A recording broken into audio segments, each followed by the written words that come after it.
നമുക്കൊന്ന് തിരിഞ്ഞു നോക്കിയാലോ? കൊറോണ വൈറസിന്റെ പ്രത്യേകതയുണ്ട്. 30 ഡിഗ്രിയിൽ കൂടുതൽ ഉള്ള ഒരു പ്രദേശത്തും കൊറോണ വൈറസിന് നിലനിൽക്കാൻ കഴിയില്ല. അതേ മാസം അതേ സമയം എപ്പോൾ ഈ വൈറസ് ഇവിടെ നിന്നും പോകുമെന്നും അദ്ദേഹം പ്രവചിച്ചിട്ടുണ്ട്.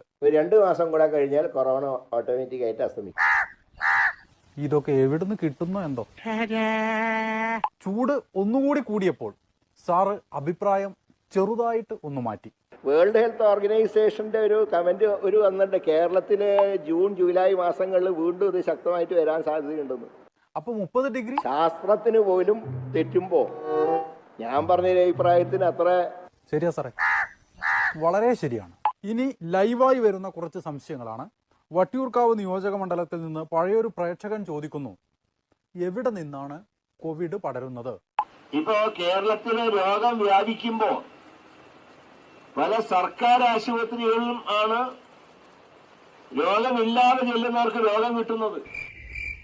സാറേ, അതേ പ്രേക്ഷകനെ ഒരു സംശയം കൂടി ഇട്ടിട്ടുണ്ട്. MP ഇട്ടിരിക്കുന്നത് മാസ്ക് ആണോ കമ്മലാണോ?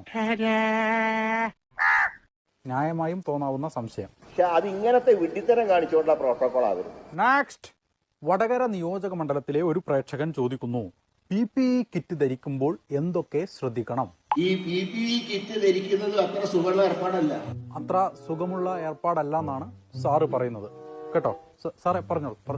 ഇത് ധരിക്കുന്നവർ പറയുന്നത് ശ്വാസം കിട്ടില്ല എന്നാണ് ഡോക്ടർമാര് പറയുന്നുണ്ട്.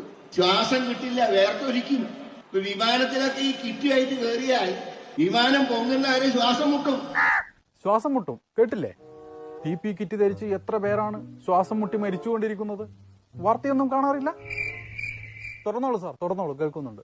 അത് മാത്രമല്ല, പ്രധാനപ്പെട്ട ചില കാര്യങ്ങൾ ചെയ്യാനും പറ്റില്ല. ഒരു മനുഷ്യന് അകത്തേക്ക് പോകുന്നതനുസരിച്ച് പുറത്തേക്ക് പോകണല്ലോ. പ്രേക്ഷകൻ ശ്രദ്ധിക്കണം, അദ്ദേഹം പറയുന്നത് വളരെ ശ്രദ്ധിക്കണം. അകത്ത് ചെല്ലുന്നതൊക്കെ പുറത്തേക്ക് പോകണ്ടേ? ഇതിട്ടാ പറ്റുമോ? ഒന്നിന് പോകാൻ കഴിയോ? രണ്ടിന്റെ പോട്ടെ, ഒന്നിന് പോകാൻ പറ്റുമോ? ഓക്കെ.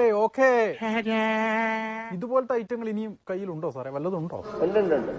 നെക്സ്റ്റ്, സാർ ഗൾഫിൽ നിന്ന് കേരളത്തിലേക്ക് ഫ്ലൈറ്റിൽ യാത്ര ചെയ്യാൻ ഉദ്ദേശിക്കുന്നു. കേരളത്തിലേക്ക് എത്താൻ എത്ര സമയമെടുക്കും? ഗൾഫിൽ നിന്ന് കേരളത്തിൽ എവിടെ വരാനും 4 മണിക്കൂറിലെ പരമാവധി ഉണ്ട്. ഗൾഫിൽ നിന്ന് തിരുവനന്തപുരത്താണെങ്കിലും കൊച്ചിയാണെങ്കിലും കോഴിക്കോടാണെങ്കിലും കണ്ണൂരാണെങ്കിലും. യാത്രക്കാരുടെ ശ്രദ്ധയ്ക്ക്, ട്രെയിൻ യാത്രക്കാർക്ക് വേണ്ടിയാണ് കൂത്തുപറമ്പിൽ നിന്നുള്ള ഈ പ്രേക്ഷകൻ ഒരു ചോദ്യം ചോദിച്ചിരിക്കുന്നത്. കണ്ണൂരിൽ നിന്ന് തിരുവനന്തപുരത്തേക്ക് ട്രെയിനിൽ എത്ര സമയമെടുക്കും? കണ്ണൂരിൽ നിന്ന് ട്രെയിനിൽ തിരുവനന്തപുരത്ത് എത്ര നേരം വേണം? 9 മണിക്കൂർ മിനിമം വേണം. ഇനി സാറ് ഭാവി